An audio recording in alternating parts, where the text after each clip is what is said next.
I know I should be surprised that they can get reception in the Byogen Kingdom, but honestly, I'm more surprised at the fact that anyone would try to get cable these days.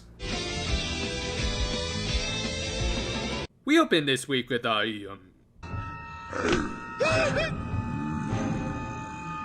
I'm sorry, I think I put on a trigger anime by mistake. No, unfortunately, this wasn't a sequel to BNA, but rather, supposedly, a horror movie that had Pegitan quivering, even though it looked like the heroine, who kind of looks like Shiel, was making a comeback. Regardless, the penguin fairy tried to hide his fear from Chiyu.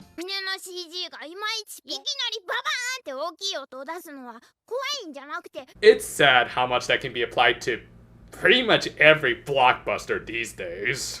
But as accurate as his analysis was, Chi wasn't buying it and laughed at her partner. This prompted him to go out and clear his head. He ended up at a park where he was discovered by a little girl who took an interest in the waterfall. I'm guessing she mistook him for a pretty plushie, which, considering they just announced a new game, they probably are going to earn some good coin. Then again, I guess it is cheaper than trying to keep the real things fed.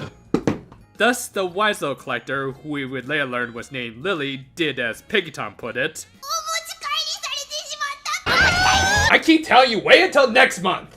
And of course, since this was mostly just a comedy episode, he was given the ridiculous name of Josephine and was forcibly dressed in frilly clothing as though he were a digital bunny or something. Eventually, Pegitan's stomach ended up exposing the fact that he wasn't a plushie, but Lily just assumed he was a real penguin out in the middle of Japan. I mean, to be fair, this wouldn't be the first time this has happened. And as a result, she did leave him alone to cook some food for him, giving him a window of opportunity to escape. Okay, does Lily live next door to an assassin? Who keeps 3 Dobermans as pets? And yeah, I guess he could fly above the dogs, and he does in fact do that later in the episode. But to be fair, a Doberman can jump up to 6 feet into the air. They could have probably pounced the little guy if they wanted to right here. Though, speaking of bloodhounds, the rest of Pegitan's team was looking for him, and they tried using Latte to sniff him out, but she was of no help, for now. Later that night, Pegitan once again tried to make a run for it, but ultimately decided to at least stay the night because Lily was lonely as her mother was busy at work, and yeah, we're doing this story. Know that mood all too well, bro. However, after properly locking the door behind him, good boy, Pegitan decided to go back to Chiyu, but along the way, he decided to check in on Lily again, who was the lonely new girl in school who couldn't socialize because she was too shy. If this at all sounds like a fairly cliched plot, it's only because it is. Pegitan did end up giving her an opportunity to make friends after some stereotypical bullies picked him up and the girls in Lily's class helped to save him. Meanwhile, she joined in after getting tired of watching that same movie from earlier, decided to recreate a Precure film that I need to get around to reviewing soon. Thus, even though the team found Pegitan by returning to the scene of the crime, as Asumi put it, they ended up splitting up after Lily refused to give up her little penguin buddy. Thankfully, for the first time in the series, we got a simultaneous transformation with Asumi. Granted, she wasn't around, but I am pretty sure this is the format they're going to go with from now on. Anyway, as I said, Pegitan finally decided to leave Lily by flying above the dogs, though not before giving an obvious speech about how she now had actual friends as well as courage, as the title of this episode implied. Honestly, it wasn't that bad of a scene, but it did feel just a bit rushed in my honest opinion.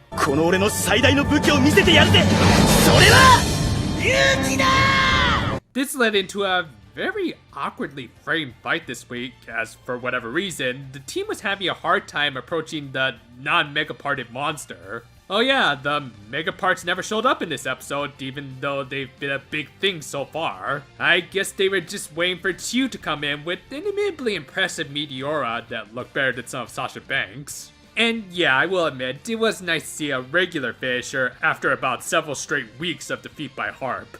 Thus, the episode ended with Chiyu paying the not-so-lonely girl a little visit to assure that she'd bring Josephine over from time to time. Well, that was pure filler. I mean, as happy as I am to get away from the Asamiya's OP arc for at least 1 week, this episode felt like something that should have occurred like during the first quarter of the series, and not what's really like about the halfway point of the season. There were some entertaining moments here, definitely, especially in regards to the animation, but otherwise,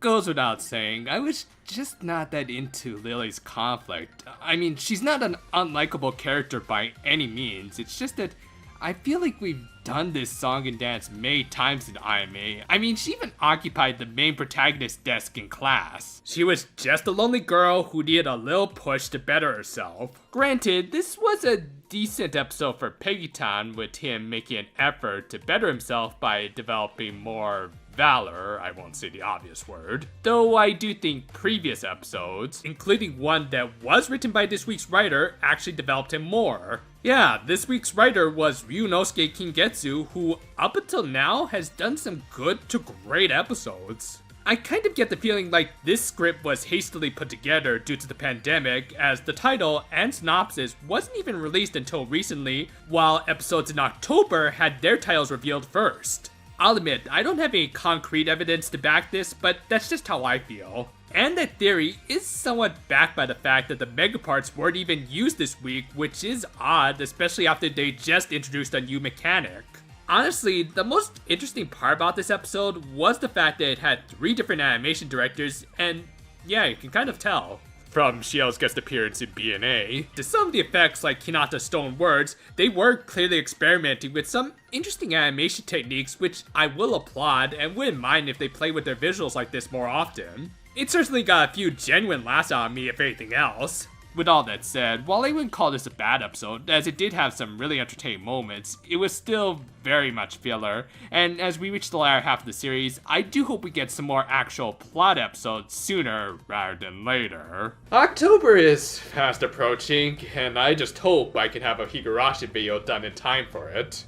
I mean, I'm working at my usual pace for making these videos, it's just that I love this franchise so much that I'm worried I might not even have a script done by October because I just have so much to say about it. Still, look forward to something other than Magical Girls come October. That is, unless I end up covering Kira, which well, anyway, until then though, for now my friends, and I already told you guys, the sardines are on their way. Yeesh. Biggest problem about the move to 3D is the fact that they now have bigger bellies.